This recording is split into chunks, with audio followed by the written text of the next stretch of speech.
And I'd just like to say as well, a really big thank you to Clarkson and especially to Yukon and his team, who were absolutely fantastic on the first trade mission. They were extremely supportive.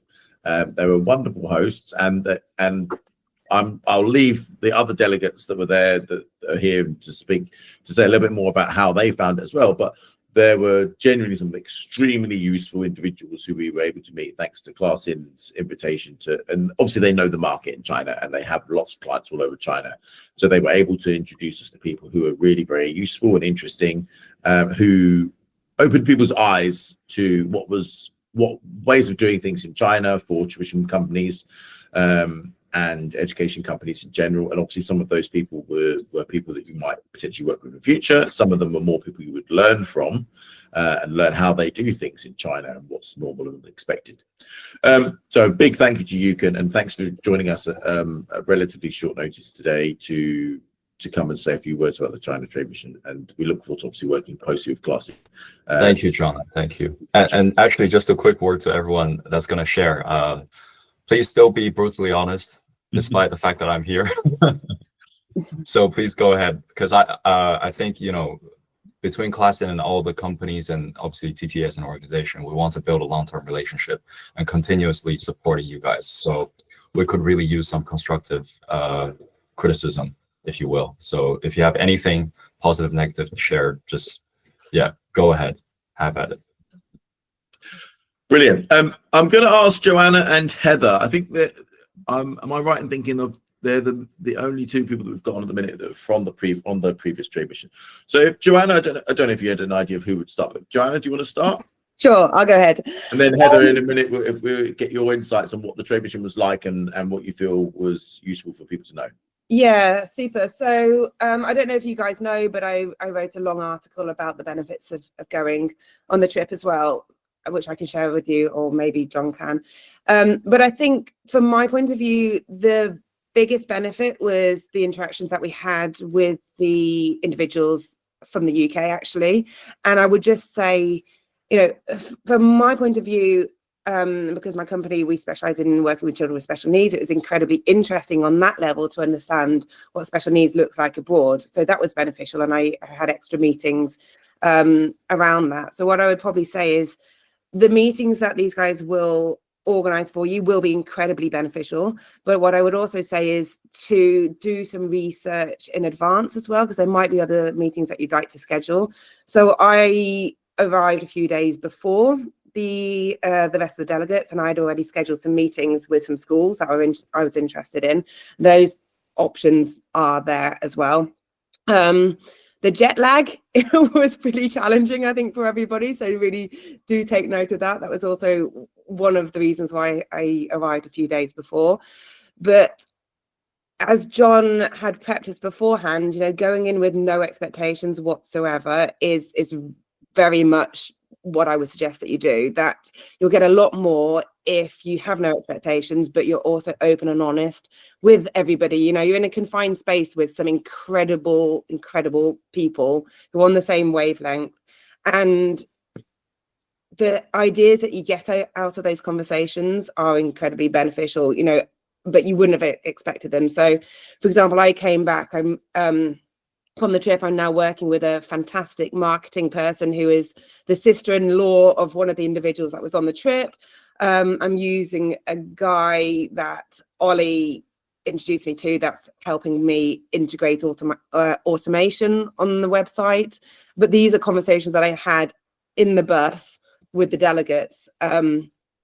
I think also it's taking note of the fact that Chinese people are incredibly efficient. So it's being prepared and following up really quickly on any conversations that you're having with them, and just being prepared to work at their level to get the most out of it. Brilliant. Thanks very much, Joanna. And Heather, please, you obviously were there with your colleague, Angela. Do you want to say a few words about what your experience was like? Well, first of all, I'm going to say I'm so impressed Yukon's come back, because we didn't half give him a hard time. He was absolutely incredible, and Clarkson were amazing. So I'm going to just say thank you to Yukon. You made the most incredible trip and most incredible experience for us. And you're impressed me beyond that you've come back for a second go. But I think I pretty much echo what Joe said. And I think we all made some really good connections. I'm actually working with probably 5 or 6 of the team that we traveled with. It's not going with preconceived ideas. And I think anyone who goes and thinks, I'm going to arrive in this country and I'm going to make a fortune, I'm going to sign all these deals, it's never going to happen. That would be unrealistic. So for me, when I went thinking, oh yes, well, we've got some lovely little courses, you know, they'd be perfect for the market. And they absolutely were totally the wrong product in totally the wrong marketplace. And that was quite a learning journey to sort of go through, because I usually if I want to sell something, I can sell it, and it didn't happen. So I came back and thought, right, okay, this is what we need to be doing. But I think learning about the market and in sort of immersing in the market was essentially important to really understand who the other players were. And you can set up these amazing meetings for us where we saw tutoring companies on mass scale down to small scale, and understanding how they operated. Actually, I learned quite a lot about their marketing, and we've brought back and we've been implementing things we learned there in our own marketing back here. So from there, that was an amazing learning journey. Very, very different marketplace that unless you go, you don't understand the scale of it. The scale was just, it was something you could only dream of. There was one guy who stood up there and said, oh yes, if we're not selling 1,000 hours within a week, we're not, you know, it's not worth us being here. And I'm thinking, well, you know, if only that happened in the UK. That just doesn't happen. But it is a very different way of doing things. And it was the most amazing journey. I think through that, obviously met John, Yukon, Joe's kindly sent me some lovely clients since I've been back. I'm working with Matt, who was on the trip. I'm working with David, who was on the trip. I've done some stuff with Callie. There's, you know, all of those connections from just meeting UK networking. But I don't think, if I'm honest, if we'd met within the UK, I'm not sure we'd have still made those connections. I think we made those connections because we were out of our natural environment and we were all having to kind of bond and find commonalities. So it was fantastic. All I can say is if you can go. And I'm definitely on the next one, only because I haven't been to Hong Kong, of course. Don't worry, Heather, I'll plan something for Japan in the future as well. I know, I was quite upset you hadn't got that in there. But yeah, it's amazing. It's amazing. The experience is incredible. No, thanks very much, Heather, and appreciate your candid offer of advice for people. And yeah, I think Joanna and Heather, and I know we've just said Kuram joined. I'll ask Kuram to contribute in just a moment. But what Joanna and Heather both said there is, don't go in with too rigidly defined expectations of what's going to happen on the trade mission. You simply don't know the people you're going to meet, and in many cases, I don't know the people we're going to meet. And obviously, Clarkson did know most of the people we were going to meet, because most of them we'd arranged with them. But even they, I don't suspect, knew exactly what those people were going to say. And Yukon's nodding there and seems to be in agreement, because these people are in their own right incredibly interesting people with an enormous amount of experience and often very, very successful. Some of these people run what would be multi-million-pound equivalent tuition businesses. They've definitely cracked it for China, and they know what they're doing, and they're very, very happy to share almost their blueprint for success for the market. Now, you're not necessarily going to take that blueprint and walk away on day one after the trade mission and start implementing a multi-million-pound tuition business in China. But what it will give you is that insight into what is it like to work in this market, what kinds of things work, what kinds of things don't potentially work. Obviously, you're likely to build partners in China unless you are already fluently speak Chinese, or you've got very strong links in the market already. You're likely to be building relationships with partners in China. Potentially more than one, obviously, to start doing work in that market. And obviously that's on the assumption that you do choose to work in the market. I can share, just before I pass over to Kuram, I can share that our key metric for success for China is that within 6 months, at least half of the delegates have started doing one significant piece of work in China. Now that doesn't sound too ambitious, because we don't know which ones of you are going to have a product that's really well suited for the Chinese market. Some of you may do phenomenally well in a couple of months later off the back of it. Some of you may decide you never want to work in China ever again for some reason. I don't know. But at least you've worked out and you'll have had the experience, and you'll know for sure, right? But what we want to make sure we can do is give you the best possible opportunity to learn exactly how the market works in what what we hope would be a very impactful experience for you and give you the real opportunity to meet some of the key players and some of the key businesses in that market. Karam, are you there? I am. Did you? So what we've just done, just as I know you said you could only join a bit later. Thanks very much for joining. Joanna and Heather have presented a few words on their own perspective from the China Trade Mission. I wonder if you'd be able to sort of present a few words from yourself in terms of what it was like and what people should expect to get out of it. And not as the case may be. It was awful. I'm kidding. It was amazing. It was a really good experience. I'm actually in Beijing right now, but. I think the China Trade Mission, I think it's an incredible learning experience. I think it gives you an understanding, well, it gave me some perspective on how much larger players, I know John mentioned that some of the companies were multi-million pound, they were actually multi-100 million pound revenue companies, right? So they're not small sort of small players at all, even by Chinese standards. And what I got the most out of was, one, meeting the other delegates and just being able to sort of learn from other people and have their sort of inputs, etc. And then the second thing, I think, which was equally, possibly maybe a little bit more important, was more understanding how these guys, these sort of Chinese counterparts, were building their companies, how they built them, what challenges they'd had. I mean, we had one guy who basically just gave us his blueprint of how he goes into a new city in China and just acquires 1,000 new leads and then converts 30% of them into paying customers within 3 months, right? So he just gave us that entire blueprint of how to do it. And it was, I think that for me was definitely, I mean, that 45-minute session in and of itself for me was worth 10 times whatever the trip cost. It was kind of like an MBA sort of structured into a week. And then also getting to meet some of the other players, the larger players, the smaller players as well, the different kind of products that they have, the different kind of services they have. And, kind of say in the UK, we kind of think that tutoring is an hour of tutoring and that's kind of it. And then, if I'm really nice, I'll do the homework part for it, etc. Whereas over out here, it's an actual program. Like it's sort of like, okay, yes, I'm being paid for the 1 hour, I'm paying for the 1 hour, but they've got the sort of the after class support. They've sort of got a customer support team. They've got sort of, like practice resources, practice materials, and they've got, they've got a structure. Like, so after the lesson, the child will do this on day 1, day 3, day 6, and then by the next lesson, they'll have kind of this stuff. So it's really eye-opening in that sense. And it's allowed me certainly to make sort of, I don't want to say radical changes, but definitely like make a lot of changes to the way that we operate.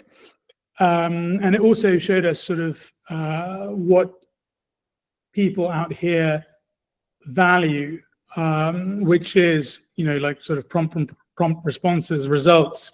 The metrics that they work on are not necessarily like, is my kid enjoying the lesson that much? It's much more like, okay, so if I'm doing this in lesson 1, if I'm doing sort of how many lessons of these do I need to do in order to go from a C grade to an A grade or an AA plus or whatever it is. And so, yeah, I think for anyone considering the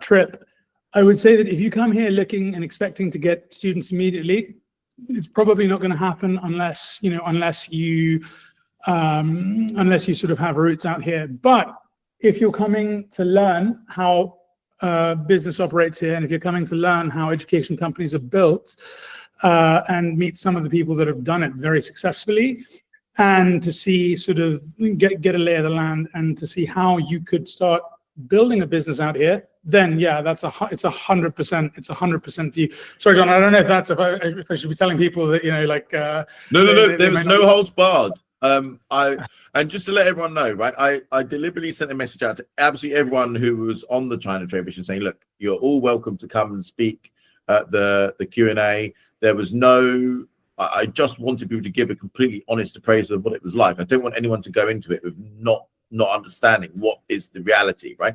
There was no I had no pre-briefing for Heather or Joanna or Karam to tell them what to say. They were just allowed to say whatever they wanted about the China Championship. If they really hated it, they could have come on and be told you never go. But no, absolutely, Karam. I think it's really useful to hear what people should expect and what they shouldn't expect, because we want people to understand what they get themselves into. It's a big investment to commit to going and learning about a new market in this kind of way. But for those people that do get it right and they make the most of the opportunity, we want you to really grow your business substantially off the back of that, and to really learn about the Chinese market. And if it is somewhere you want to work, then I'm presuming you've all got some interest in China, because you've China Trade Mission Q&A. You must have some interest in it. But if you are interested in China, then we want to give you the opportunity to make it work. Was there anything else you wanted to add there, Karam, or was it sort of an actual finish? Yeah, I think so. Just two small points. Like, one of the things is that we've been able to implement our learnings from China within TUS, because we're fortunate to sort of operate in a couple of different places, and we've been able to apply those learnings to other places that we work in, and it's quite innovative for those places. So it's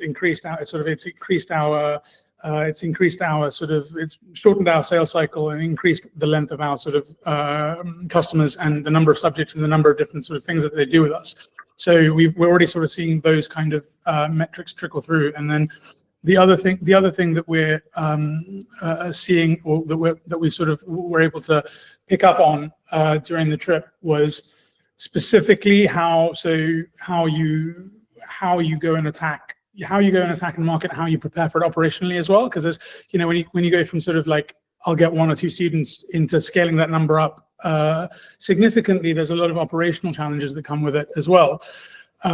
So those are things that were really, really helpful for us, and we've been able to apply a lot of those.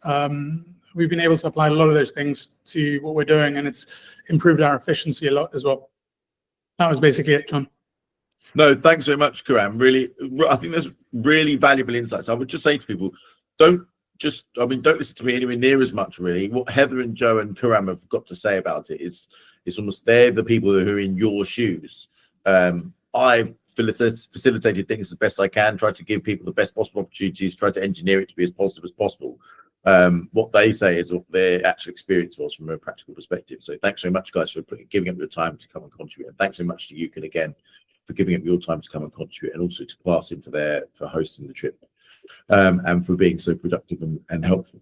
So we're going to take questions. I've got the first question from Matthew Lynch. But then if you've got any questions at all, there's no limit on how many questions you can ask. There's nothing is off limits or out of bounds in terms of what you want to ask about. If you want to ask for gory details, what your worst bit was, or anything like that, then you're welcome to do that.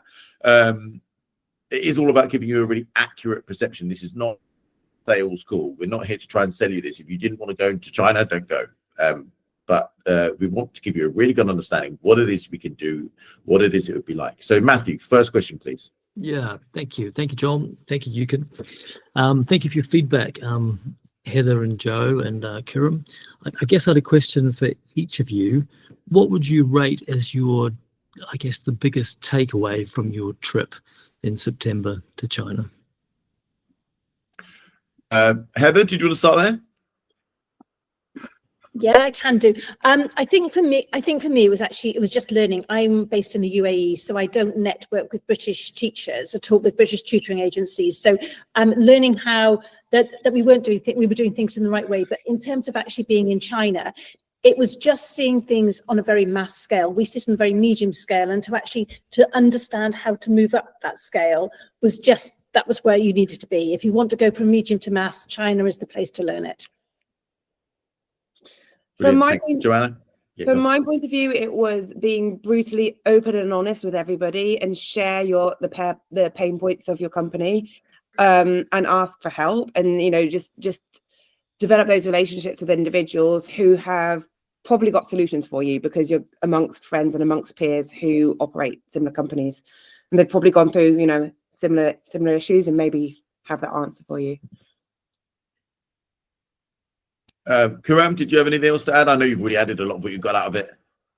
Well, I mean, I think specifically to Matthew's question, the learning. Honestly, the learning. It's just learning from people who are sort of 5 steps ahead of you, 10 steps ahead of you, 100 steps ahead of you, and just knowing sort of the path they've taken to build what they've built, and then sort of, you know, understanding how to replicate that. And they were also like, they're very sort of very open about how to doing that. Actually, even you can and I had a chat afterwards, and he was sort of very sort of forthcoming about how, you know, some of the challenges that we are facing, how to resolve them, but then also some of the challenges that we will face, and we are now facing those challenges, right? So it's just kind of like how do we deal with them? That I think that for me was by far the most valuable thing.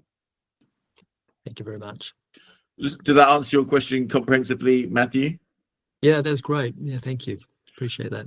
Any other questions from anybody about Yes, what I have a what to question. expect? Yeah, Chin Yes. Tan. I'm reading this book about I picked up this tip about Chinese business culture in this book I'm reading, and I wanted to check with people who've been on the trade mission, and also perhaps with Yukun about what I'm reading. And then what I read was that obviously without the relationship and without an approval from the top, nothing gets done. But apparently, and this is something I hadn't appreciated before, after the initial discussions, there's something unique about Chinese business culture, is in the sense that both sides' corporate teams are then left to work out the details of a deal. And this practice is unique in Chinese business culture. Apparently, it's impolite for heads of organizations to talk about commercial terms between them, only broad principles. How true that's from your own experience? I think you can guess. I'm going to ask him first. I think there's number one. I'll just say that, look, generalizations in a market as large as China always need to be taken with a grain of salt. But do you have something to add on that point?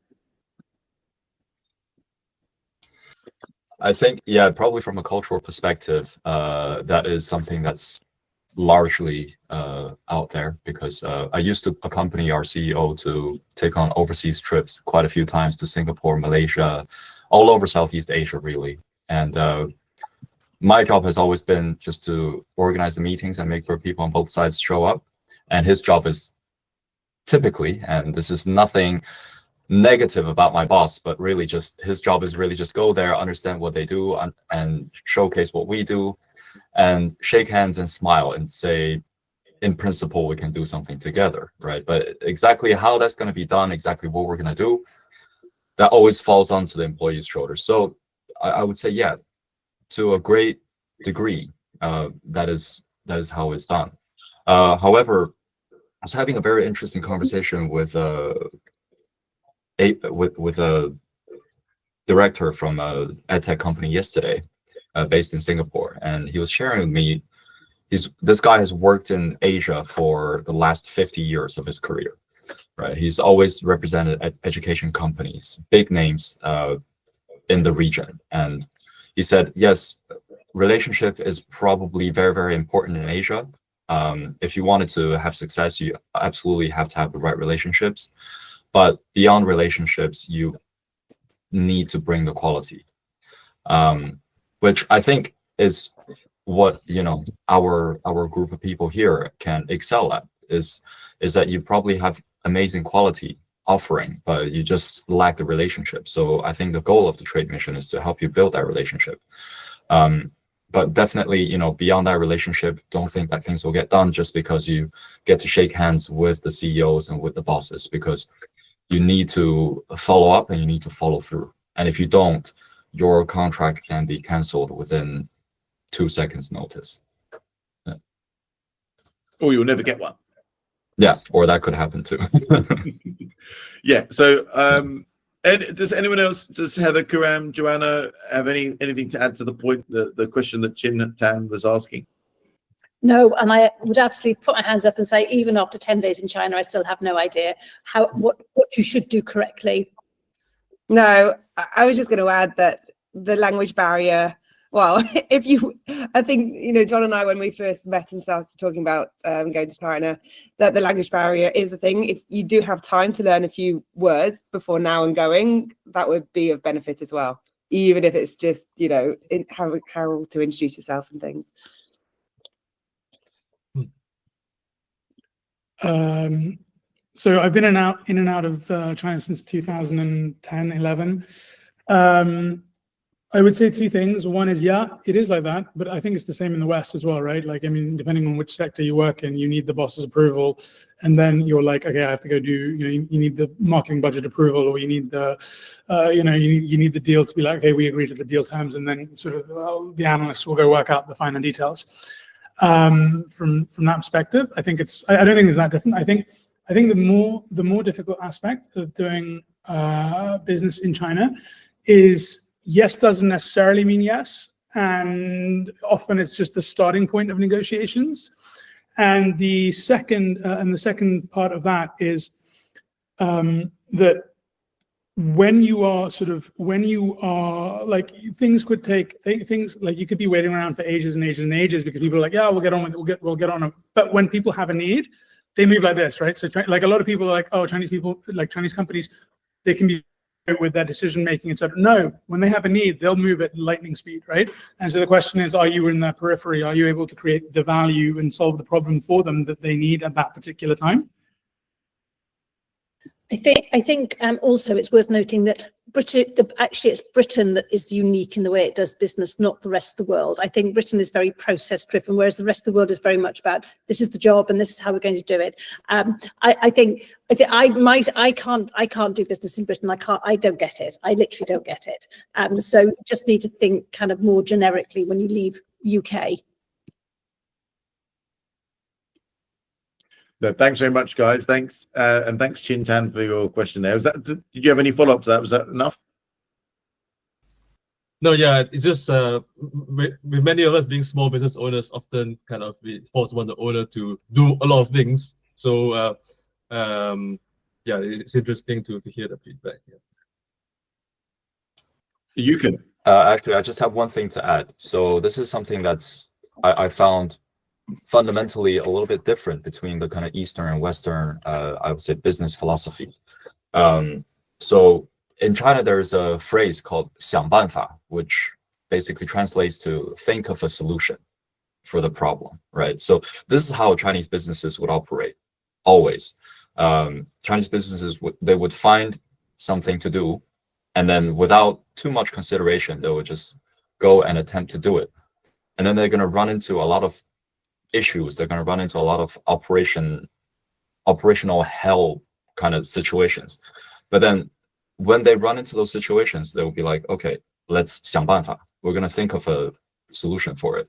So it's not so much like, oh, we have to establish preemptive protocols for all the potential situations that's going to arise, which I think is quite prevalent in the Western way of thinking, right? That's why we have a lot of clauses, super long contracts, etc., etc. Not saying that's a bad thing. Always having rules is always good. But when it comes to actually running your business, when it comes to establishing partnerships, when it comes to managing your business relationships with potential partners in China, I think it's probably better to just go ahead, and then when we have issues, we try to think of a solution. We try to always 想办法. We always evolve the way we work. And then I think that's really just going to take you to a very, very different place compared to because otherwise you're basically stuffed with fear, and then you probably would never take the first step. Yeah. The experience starts now. The Q&A, you're already learning. Thanks very much, Yukon. I really appreciate that content. Any other questions? I know we had Chris Wordsworth has joined as well. Chris, can you hear me?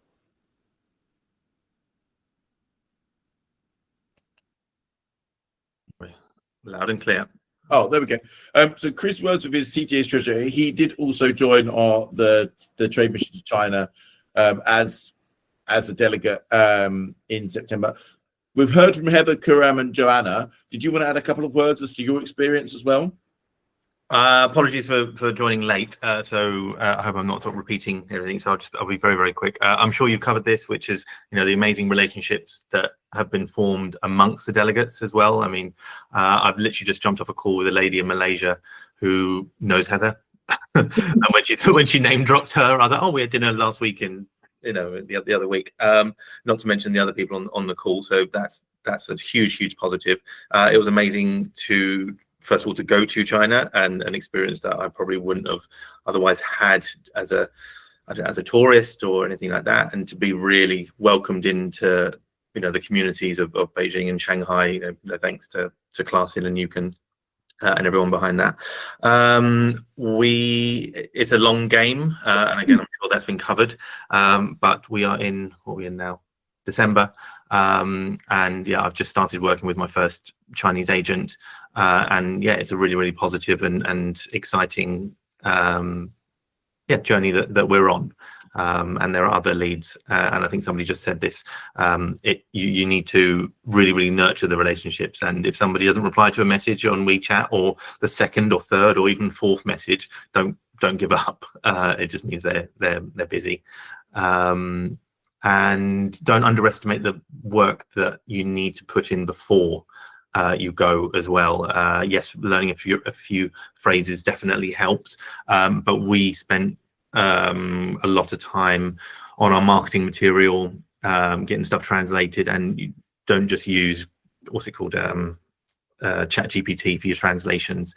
Actually get a local, because they're the ones that can add in like the nuances to really get the message and the ethos of your business across. Because yeah, you use chat GPT, you're just gonna I don't have a translation that says I do tutoring, which is great. But if you're trying to get across your message and why you stand out, and the passion behind your business, then try and find a local, which I'm sure anybody on this call can sort of support with. And yeah, I think that's about it really. There's so much to talk about. There really is. I don't want to take up any more time, but do reach out to me on LinkedIn or via the TTA if you do have any other questions that you think we can help with. No, thanks so much for that, Chris. Any other questions from people that have joined the call, looking to find out more about what it might be like, what would be involved? Can I jump in and mention something else, Of course, John? please, yeah. So one thing that I didn't do and I should have done is to have created a brochure. So everybody talks about, do you have a brochure about your company? Now, the TTA did a fantastic job of creating a brochure for all of us, which is great. But there were leads that I had individually for my company, and they were looking for something specific to what we had to offer, not the bigger brochure. And then it took us probably about a week or so when we returned back to the UK to create this brochure, got it all translated, etc. I felt like that was a bit of a missed opportunity because of how efficient and timely the Chinese individuals are. It is a case of presenting that information as soon as possible to them and then continuing that conversation. So if I would suggest looking into creating a brochure for yourself, and the TTA might be able to support in terms of what that could look like. I mean, I'm more than happy to share ours as well. Thanks so much, Joanna. Yeah, we do produce a brochure for all of the UK delegates. So for those of you that do want to join, whether it's option 1 or 2, which are the people that travel to China, or option 3, whether it's the people that are remotely represented, obviously it's a lot cheaper to do that. We do produce a brochure which includes all of the delegate information. We do then share that with all of the Chinese partners, and we do get it professionally translated into Chinese. I've received from Yukon very recently the brochure from the Chinese partners, which I'll be very shortly circulating with all of those people who were on the China trade mission in September. So they will have the reciprocal brochure from the Chinese partners there as well.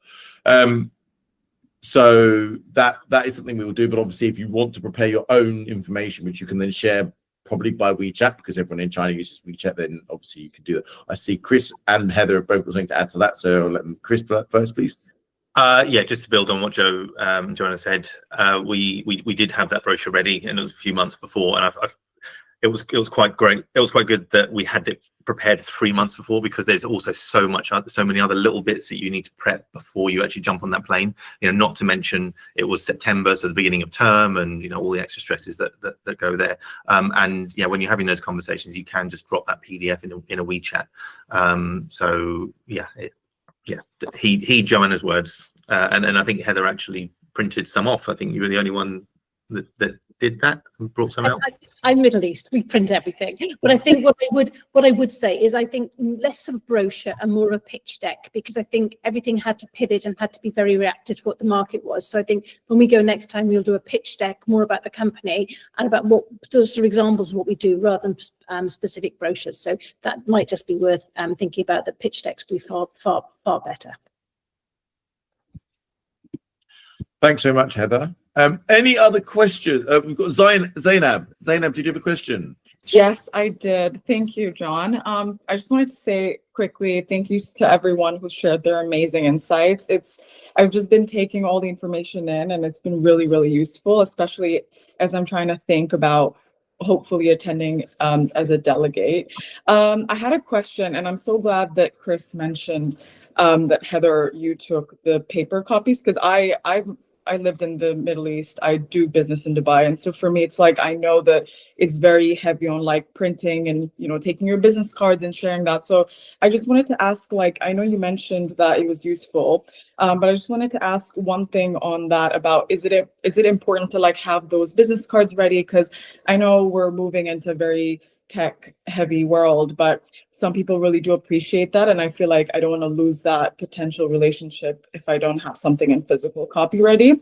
And then also on the point that you mentioned about pitch decks, my question there would be about how fact or information heavy do you think we need to be when we're providing information? The only reason I'm asking is because I like there's different cultures prefer different ways of like doing things. I know some cultures prefer like having a call and having all that information disseminated through that. But I think with China, how did you find, like, if you're recommending pitch decks, are you recommending it to be like very intense or like a very easy breezy kind of one?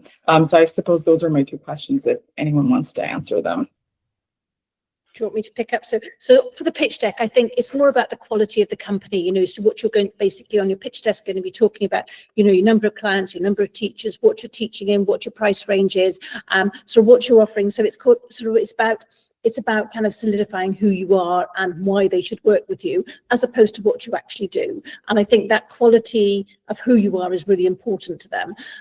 In terms of business cards, everybody bumped phones, which is completely beyond me. That whole technology thing, as you all know, was completely way beyond my ability. But most people just kind of did this whole WeChat exchange number thing, which, you know, but if you're old like me, papers seem to work as well. Yeah, I mean, thank you. I would just say that in China, everyone uses WeChat. It's like the Chinese equivalent of WhatsApp. It's very, very common in China. It's mostly similar, although it's a bit like a social media platform at the same time. You can put on WeChat moments and things. So you want to get a WeChat account before you get to China, ideally, so that you can it'll be really easy. Obviously, if you don't have one before you get to China, we can try and help you to get one. We can try and, because you need to get verified by somebody else. So you can very kindly verified me before I went to China. And I know you can, and the team, they tried to make sure everyone got verified. One or two people, for no apparent reason, randomly get WeChat doesn't like them. Heather had a few issues. I think Matthew Kearney had a few issues. But generally speaking, I think everyone managed to get onto WeChat in the end. WeChat is a bit unforgiving if not necessarily with clear reason as to why some people got kicked off or some problem. But we do our best to try and make sure you've got it, because everyone in China will just scan WeChat as default mechanism. It's still very kind and polite to have a business card and to share a business card. I think no problem with that. I don't think anyone was objected to that. Not many of the Chinese delegates had Chinese partners had business cards to give back. I seem to recall. Yukin, was that correct? He's nodding, yeah. But look, there's nothing to stop you from giving them something physical. Don't turn up with, if you're planning to go, there's no point turning up with huge bundles and reams of half the Amazon forest printed off that you've paid to put on an airplane, because you're not going to get a chance to give out huge reams of literature to everyone. Obviously, one of the things you will realize halfway through the trip, if you go, that there are so many things you would want to change. So whatever you've printed off will probably be out of date by the end of the trip. Because you'll be like, well, I'm going to change how I'm going to do this. I'm going to change how I do that. Change how I do that. And what you're giving them is more or less, you probably don't want to give it to them anymore. Does that answer your question, Zainab? Did anyone else that came on the trip have anything else to add or to any advice to offer there? Did you have anything else you want to add? Yeah, I actually just wanted to, because we're on the topic of getting contacts and kind of facilitating further discussions. I just wanted to quickly share, as a Chinese person who uses WeChat on a daily basis for work, what I would personally do when I add somebody's new WeChat account onto my contact books. What I would typically do is I would send them my name immediately, send them my name, my company, my job role, and if necessary, send them my phone number or email address, whatever way is preferred. So that's a very quick introduction. And then if you wanted to go above and beyond, because I think this is where, you know, you wanted to give a proper introduction to your business, then you can send them a PDF copy, right, of your brochure. And just like what John said, probably every single evening you wanted to spend some time based on whatever conversation you've had or whatever talking points that you have heard during the day to kind of make some tweaks to your presentation deck. And I would say one thing is that probably because you're going to end up meeting so many different companies and they all operate at very, very different price points or markets. So probably it's better if you don't name your price immediately. Just kind of highlight your quality and your services. The depth and the width of your services is going to be very, very important. And also, you know, some key metrics to showcase your success, right? So I think those will be more than enough to really give people a good idea. Yeah. Thanks, Yukon. Does that address your query, Zainab? Yes. Thank Perfect. you so much. Any other questions at all from anybody? Oh, John, the flights, is that included? No, so the flights is not included, Okay. but under option 1, everything else is included. So all the internal transfers will be included, all the accommodation is included on option 1, and all of the sort of networking events and things like that is all included. So yes, you might sometimes have to buy yourself lunch or something, but actually we were generally very, very lucky in that actually in reality, the hosts, which was often passed in, were very, very kind and hospitable, and actually getting lunch wasn't very expensive if you needed to buy it yourself. But the hosts were very, very generous. So just again, one reason why I wanted to say thank you to Yukon and his team, because they were very, very good when we were there. Generally speaking, you didn't have to spend a lot of money at all once you were there on sort of additional expense if you were in option 1. Obviously, option 2, you do need to pay for accommodation and internal transfers yourself. If you want to go for option 2, then obviously you can do things your own way if you want to go to a different hotel or different whatever. But option 1, the all-inclusive one, doesn't include flights. None of the options include flights because people want to fly their own way or they're coming from different places, right? Did you have to bring your own like paper money, currency, or most of the payments are on apps? Or Nobody that I recall used any paper money. Everything was on Alipay. Okay. And yeah, it will make sense if you go to set up Alipay. Was there I think there's a WeChat, a way of paying via WeChat. You might be able to explain a bit more detail about that as well. But yeah, almost all the payments in China were digital. As soon as you say Alipay, everyone's like, okay, they just scan you and it all works. You need to link a card to it and stuff. And there are sometimes cases where it doesn't work for some reason and you have to try and work out. The error message is not always that helpful. Sometimes it just says there was a problem. Okay, I know that because the money didn't get transferred. But generally speaking, Alipay was what everyone needed to use. Anyone else, Yukon or anybody else that was there, did you never use paper money? I used paper money, but that was a massive mistake. Yeah, I just wasn't organised enough. I didn't feel. But certainly setting up Alipay is the way forward. Yeah, I also took about 200 quid in cash and came back with about 190. Yeah, I still owe you a beer, actually, John, because you had to pay for a drink because I didn't have it on that point. So yeah, I'm not too pedantic about that. That's right. But yeah, so yeah, I wouldn't worry too much about paper money, but yeah, Alipay you would definitely need. Any other queries at all from anybody? I was just going to ask, what size should your business be at before you embark on a trade mission like this? Interesting question. Very interesting question. Chris, do you want to try? Yeah, because it was what was brilliant was there were 25 of us on there, and 24, yeah.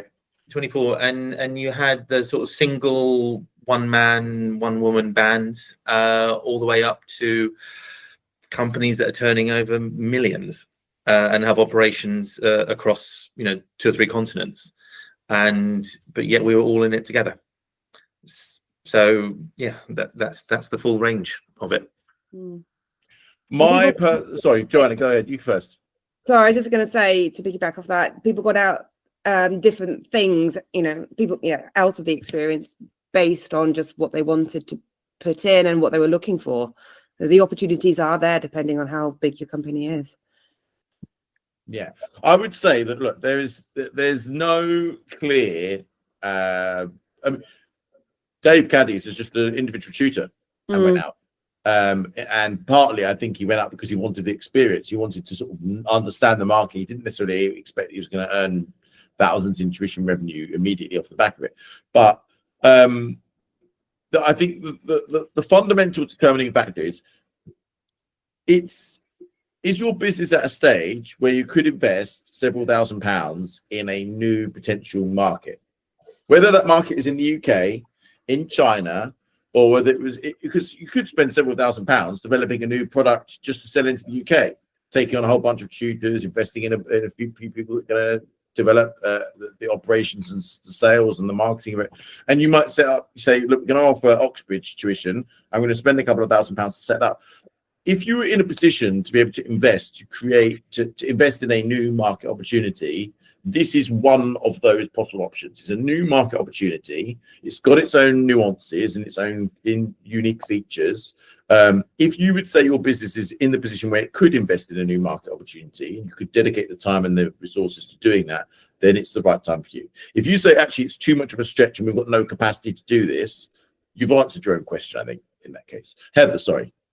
Sorry, I was just going to add there, and I think it's more than just the investment and the potential of a new market. It's actually in the training. So think about it as part of your training budget as well. It's probably 50% opportunity to invest, but it's 50% what you get out of it in terms of training. So don't kind of look at it all on, you have to get it back by sales, because actually, in reality, and I think Joe and Chris, we all know we got it back from what we learned from other people there as well. So just, try and separate those out a little bit. Definitely, yeah. Yeah, and it's always difficult to put a value on what some of those things might be, right? Some of the advice of the pitfalls you avoided by talking to these 20 other people that all run successful tuition businesses in different places. What's the value of avoiding 10 mistakes that they've all made and shared with you on the course of that trip? I mean, it's very hard to put an exact finite number in pounds and pence or dollars and whatever on it, but there is a value there, obviously. Chris, it's also.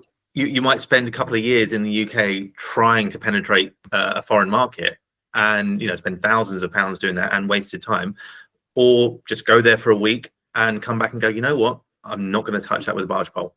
That's not what I want to do. And so you can just stop thinking about that and then focus on maybe a different part of the world. So yeah, a lot of value there as well.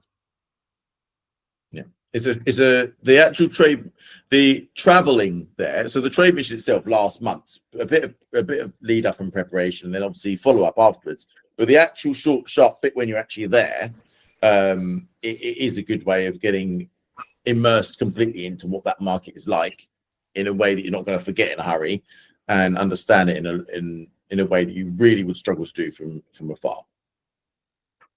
And you might also have a conversation with some. I think this happened to a lot of people. It definitely happened to me, where you go out there with your backpack full of services and offerings, and you come back and nobody's taken anything. But what you've done is you've learned actually what they're after is this, and how can I tweak my service, my offering, and then re-present it either 6 months later, 12 months later, or via in person or via WeChat from the conversations that you've been having. I think also from a business development point of view, what I'd always say, if you think there's an opportunity, take it, because you'll always regret if you don't. So, it's not a lot of money. It's not a lot of investment. just do it. Don't look back, because actually business is about going out there and get it. You know, you've had the initiative, you're an entrepreneur, just go. And if you get nothing from it, you get nothing from it, but you will, I promise you'll get something, whether it's education or whatever. Just don't overthink it. Thank you very much. Any other questions or queries? We're just at the end of the session now. There's last chance to ask a question. Nope. Okay. Julius has very kindly put in all of the link, and Joanna's put in her LinkedIn, and there's a few other links in the chat. If you want to go to the chat, obviously when you leave the call, you won't be able to get the chat back. The registration form is on the website, as is the prospectus. So if you go to the TTA's website, go to benefits, member resources, there is a whole section on internationalization. You can access that to go and view all the details about the China trade mission itself. The prospectus has got a lot of the mechanics, the dates, plans, and all these things. Obviously, plans are subject to change, but we're gradually firming things up. And then if you are interested, there is a registration form there. The registration form closes just in very early January. So there will be a cap of 25 delegates at the absolute maximum. So if there is too many people, it will be first come, first served. But if you are interested, please have a look. If you want to email us, Julius has just put in the info at the tutorsassociation.org.uk email address into the chat as well. Chris, last word for you. Yeah, I'm not sure if you mentioned this already, John, but 2025 compared to last year, the China mission was our first foray into that space. Whereas this year we've got BET, we've got what's it called, the agent networking opportunities. Yeah. So 6 months ago, I didn't even know what a Chinese agent was. I'd never heard that phrase before, and now I seem to be using it, daily. And TTA have created these quite low-cost entry points to enter, BET and the meeting agents. So I think if you are serious about making 2025 your year of either China expansion or internationalization, then look at these other offerings from the TTA. This is not a sales pitch, by the way. This is just something I wish I had last year, because you can just glean so much knowledge, information from getting involved in these projects as well, which would just further elevate your understanding of the market and how to do business with the people that you're potentially going to meet for 2 weeks. Yeah. No, thanks so much, Chris. We did mention it very briefly at the start, okay. But yeah, you're absolutely right. It's just to remind everyone, we are offering the opportunity to be represented at BET for a very modest sum compared to what the normal prices are for being represented at BET. We are offering the opportunity to sort of just swell your address book with contacts or for people from around the world. So if there are other things you want that are not the trade mission itself or the trade mission, you've got those opportunities. You can, last point, please. Sorry, John. Just wanted to say a quick word to everyone who's considering joining this spring delegation. Just wanted to say that, expanding any business into China is definitely not for the faint-hearted. So if you're really looking to make it a successful trade mission for you, if I were you, I'd start doing market research from this moment onwards and do as much research, talk to as many people as possible. Because when you're actually landing, the moment you land and the moment you leave, in between that time, you're thrown into the deep end and you realize time goes so fast that you have no time to think.